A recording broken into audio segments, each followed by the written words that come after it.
निवृत्त colonel Satish Dhage sir देखील सध्या आपल्यासोबत फोन लाईनवरून जोडले गेलेले आहेत। ढगे सर, तहव्वूर राणाचं अखेर प्रत्यार्पण झालंय, त्याला भारतात आणलं गेलेलं आहे, आपली पहिली प्रतिक्रिया? देर आहे दुरुस्त आहे। 18 पेक्षा जास्त वर्षाचा कालावधी आपल्याला त्या ठिकाणी लागला।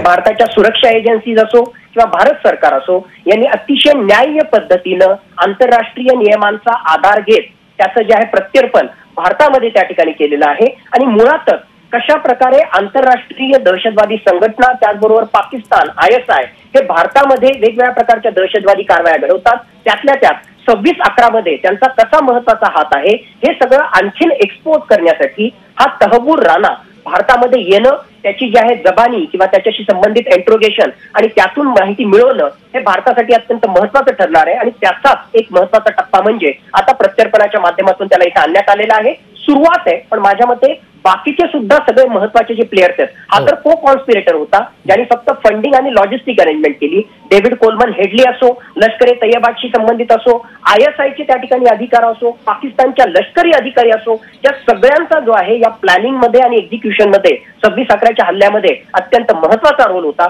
आणि या सगळ्यांना एक्सपोज करण्यासाठी, जगासमोर आणण्यासाठी, त्यांना जे आहे न्याय्य पद्धतीनं फासावर चढवण्यासाठी ही सगळी सुरुवात झालेली आहे। म्हणूनच ही घटना अत्यंत महत्वाची ठरते। सर, कसाबला आपण पकडलं, कसाबच्या चौकशीतनं कशा पद्धतीनं ट्रेनिंग झालं, प्रशिक्षणाचे काय नेमके बाजू होत्या ते पुढे आलं होतं, तशाच पद्धतीनं आता तहव्वूर राणाच्या चौकशीमधून, त्याच्या जबाबामधून या सगळ्याचा मास्टरमाइंड कोण होता, हा कट कुठं रचला गेला, हे पुढे येऊ शकतं? नक्कीच 10 दहशतवादी पाकिस्तानमधून भारतामध्ये घुसले। अजमल अमीर कसाबला आपण जिवंत पकडू शकलो म्हणून वेगवेगळ्या गोष्टी ज्या आहेत पाकिस्तानशी संबंधित, कशा प्रकारे पाकिस्तान डायरेक्टली याच्यामध्ये इन्व्हॉल्व आहे हे आपल्या समोर त्या ठिकाणी आलं। मान लो समजा जर अजमल अमीर कसाब जिवंत जर पकडला नसता तर टिपिकल त्यांची जी मोडस ऑपरेंडी आहे कुठेतरी भारताच्या कुठल्या तरी एखाद्या दहशतवादी संघटनेवर किंवा छोट्या संघटनेवर जे आहे त्यांनीच हा दहशतवादी हल्ला घडवला असं त्या ठिकाणी केलं असतं आणि पुन्हा एकदा पाकिस्तान जो आहे नामानिराळा राहिला असता। पण आता त्याच्या पलीकडे जाऊन तहव्वूर राणाला, एक प्रकारे जो को कॉन्स्पिरेटर होता, त्याला आपण भारतामध्ये आणून त्याचं इंटरोगेशन करून हे वेगवेगळे अँगल जे आहेत, कारण जसं मी सांगितलं यामध्ये सरळ ही काही फक्त 26/11ला 10 दहशतवादी आले आणि त्यांनी अटॅक केला ही इतकी सोपी घटना त्या ठिकाणी नव्हती। अतिशय प्री प्लॅन्ड पद्धतीनं त्यांनी हा सगळा खेळ त्या ठिकाणी मांडला होता आणि त्यामध्ये सगळ्यात महत्वाचा रोल हा पाकिस्तानच्या ISIचा आहे, पाकिस्तानच्या लष्कराचा आहे, इस्लामिक दहशतवादी संघटनांचा आहे आणि त्यांना एक्सपोज करण्यासाठी हे सगळं आवश्यक आहे। आणि आपण या सगळ्या गोष्टी ज्या आहे न्याय्य पद्धतीनंच करणार आहोत, ज्युडिशरीच्या माध्यमातूनच करणार आहोत। म्हणून NIAने याची कोठडी घेणं, तहव्वूर राणाची कोठडी घेणं आणि त्याच्या आधारावर जर गरज पडली तर सप्लिमेंटरी चार्जशीट सुद्धा त्या ठिकाणी फाईल करणं हे महत्वाचं ठरतं। ढगे सर, आणखी एक महत्वाचा मुद्दा तुमच्या बोलण्यातनच आला, इतका जो मधल्या वर्षांचा काळ गेला तो का गेला असावा? कारण इतका गंभीर आरोप असताना तहव्वूर राणावर, तुम्ही म्हणालात को कॉन्स्पिरेटर या संपूर्ण प्रकरणामध्ये तो आहे, मास्टरमाइंड म्हणून त्याला 26/11चं बघितलं गेलं, गंभीर आरोप त्याच्यावर आहेत, का मधला काळ जो आहे तो का लागला असावा? काय नेमकी त्या काळामध्ये चर्चा सुरू होती, काय प्रक्रिया सुरू होती? 2008ला ही घटना घडली। 2011ला आपल्या NIAशी संबंधित अत्यंत एक वरिष्ठ अधिकारी DIG सिंग नावाचे होते, त्यांनी अत्यंत मेहनतीनं या ठिकाणी चार्जशीट दाखल केली। पण हा तहव्वूर राणा जर आपण त्या ठिकाणी पाहिला तर त्या तहव्वूर राणाला हा अमेरिकेमध्ये पळून गेला, कारण त्याला माहिती आहे भारतामध्ये राहिलं आणि आपण जर त्या ठिकाणी पकडलो गेलो तर इथं काही खरं नाही। आणि हे अतिशय प्लॅन्ड पद्धतीने केल्यामुळे तो अमेरिकेमध्ये गेला।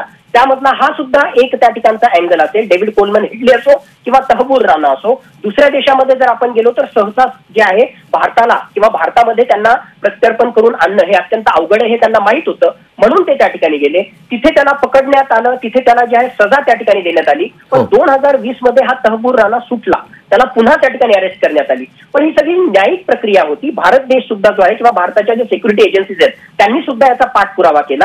वेगवेगळे जे न्यायिक प्रक्रियेचे टप्पे आहेत ते टप्पे पार करण्यासाठी वेळ लागतो। खरं म्हटलं तर 21 जानेवारीला ज्यावेळेस USAच्या सुप्रीम कोर्टनी त्याचा रिव्ह्यू पेटिशन, एक प्रकारे जे आहे त्याची पुनर्विचार याचिका फेटाळली होती, खरं म्हटलं तर गेम तिथेच संपला होता।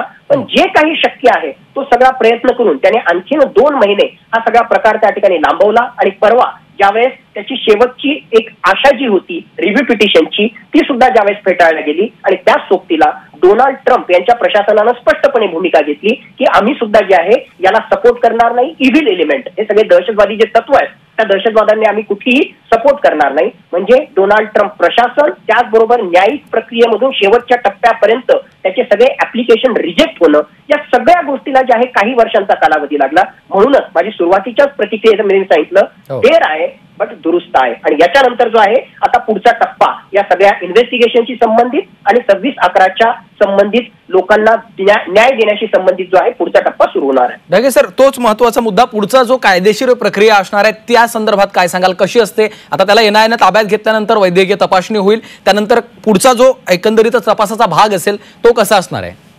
सर्वात महत्वाची यामध्ये संघटना जी आहे ती एनआयए असणार आहे, नॅशनल इन्व्हेस्टिगेशन एजन्सी. कारण ज्याला आपण प्रीमियर अँटी टेररिझम एजन्सी म्हणतो की भारतामध्ये कुठेही दहशतवादी हल्ला झाला तर त्याच्याशी संबंधित सगळं इन्व्हेस्टिगेशन, त्याचबरोबर त्याच्याशी संबंधित लोकांना जे आहे योग्य प्रकारे न्याय देण्यासाठीची प्रक्रिया जो आहे तो एनआयए त्या ठिकाणी पार पाडत असतो. या ठिकाणी आपण एनआयएनं जे आहे याला पालम एअरपोर्ट वरून त्या ठिकाणी घेतल्यानंतर सगळ्या ज्या इनिशियली सोपस्कार आहेत, मेडिकल एक्झामिनेशन आहे, डॉक्युमेंटचं आदान प्रदान आहे, त्यानंतर त्याला एनआयए कोर्टमध्ये म्हणजे दिल्लीच्याच पतियाला कोर्टमध्ये एनआयएचे जज जे आहेत त्यांच्या समोर त्याला सादर त्या ठिकाणी करण्यात येईल. मोस्ट प्रोबॅबली व्हर्च्युअली ते सादर त्या ठिकाणी केलं जाऊ शकतं.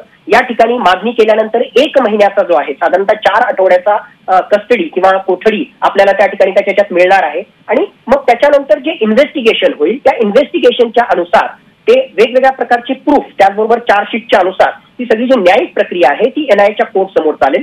साधारणतः फास्ट ट्रॅक मॅनरमध्ये ही सगळी प्रक्रिया चालते. पण या गोष्टींची व्याप्ती पाहता आणि यामध्ये वेगवेगळ्या प्रकारचे प्लेयर्स, त्याचबरोबर आंतरराष्ट्रीय यातला सहभाग त्या ठिकाणी पाहता नक्कीच काही आठवड्यांमध्ये काही महिन्यांमध्ये हा सगळा प्रकार पूर्ण होणार नाही, याला काही वर्षेही त्या ठिकाणी लागू शकतील. पण हे सगळं करताना या घटनेशी संबंधित जे वेगवेगळे दुसरे फॅक्टर्स आहेत, वेगवेगळे जे दुसरे घटक आहेत ते सुद्धा एक्सपोज होतील आणि खऱ्या अर्थानं 26/11 मध्ये कशा प्रकारे पाकिस्तानचा सहभाग आहे. निश्चितच सतीश ढगेजी, त्यामुळे आता या संपूर्ण तपासामधनं काय पुढे येतं हे देखील पाहावं लागेल. धन्यवाद या आपल्या सविस्तर विश्लेषणासाठी.